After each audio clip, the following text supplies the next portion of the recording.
Basic approach कैसे रहेगी hyponatraemia की। कोई भी पेशेंट अगर तुम्हारे पास सीरम सोडियम लेस देन 135 के साथ आया तो उस पेशेंट में सबसे पहले तुम उसका सीरम ऑस्मोलैरिटी चेक करोगे। सीरम ऑस्मोलैरिटी क्या था? 2 into sodium plus glucose by 18 plus 1 by 2.8, ये तुम चेक करोगे कितनी वैल्यू आई। अब इसके बेसिस पे हो सकता है नॉर्मल कितना होता है 280 टू 295, हो सकता है ये नॉर्मल हो सकता है कि ये लो हो सकता है हाई हो। तो इसके बेसिस पे हम पेशेंट को 3 क्लासेस में डिवाइड कर देंगे। आइसोटोनिक हाइपोनेट्रीमिया कि सीरम ऑस्मोलैरिटी नॉर्मल है, सोडियम कम है। हाइपोटोनिक हाइपोनेट्रीमिया, सीरम ऑस्मोलैरिटी जो है कम है और सोडियम भी कम है। हाइपरटोनिक हाइपोनेट्रीमिया है ना। हाइपरटोनिक क्या है कि ऑस्मोलैरिटी ज़्यादा है, हाइपोनेट्रीमिया है। सबसे पहले आइसोटोनिक हाइपोनेट्रीमिया, ये हमारे पास आता ही नहीं है।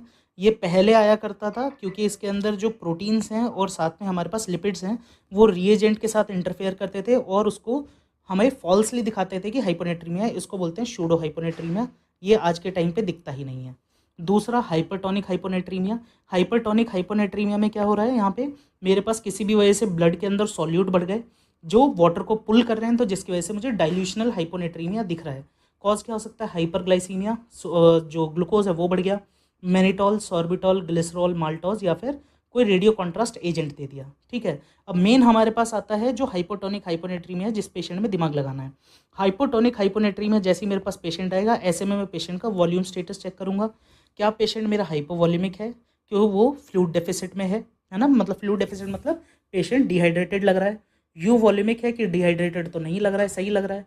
या हाइपर वॉल्यूमिक है कि पेशेंट तो ऐसा लग रहा है कि वॉल्यूम तो इसके अंदर और ज़्यादा है, असाइटिस है, पल्मोनरी एडीमा है, पीडल एडीमा है ना, ये सारी चीज़ें। तो मान लो बेसिकली फर्स्ट देखते हैं सबसे पहले हाइपोवॉल्यूमिया।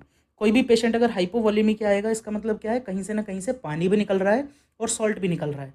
तो इसमें मुझे सबसे पहले चेक करना है कि ऐसा तो नहीं है कि सारा पानी किडनी से निकल रहा है, सोडियम और पानी। तो उसके लिए मैं सबसे पहले इस पेशेंट का यूरिन सोडियम चेक कराऊंगा। तो यूरिन सोडियम मेरा नॉर्मल होता है लेस देन 20, है ना। लेस देन 20 जब मेरा यूरिन सोडियम आएगा तो इसका मतलब क्या है, मेरा रीनल लॉस तो नहीं हो रहा है। तो रीनल लॉस नहीं हो रहा तो कहीं और से लॉस हो रहा है। कहाँ से लॉस हो सकता है? लॉस हो सकता है डिहाइड्रेशन में, कि डिहाइड्रेशन की एक्सेसिव एक्सरसाइज की वजह से सारा पसीना निकल गया जिसके साथ सॉल्ट भी निकल गया। डायरिया हो सकता है, वॉमिटिंग हो सकता है, या फिर थर्ड स्पेस लॉस हो सकता है। थर्ड स्पेस लॉस किस में होगा? पेनक्रेटाइटिस में हो सकता है, बर्न्स में हो सकता है, ट्रॉमा में हो सकता है ना। तो ये मेरा हो गया हाइपोवॉलीमिया जिसके अंदर मेरा यूरिन सोडियम नॉर्मल है।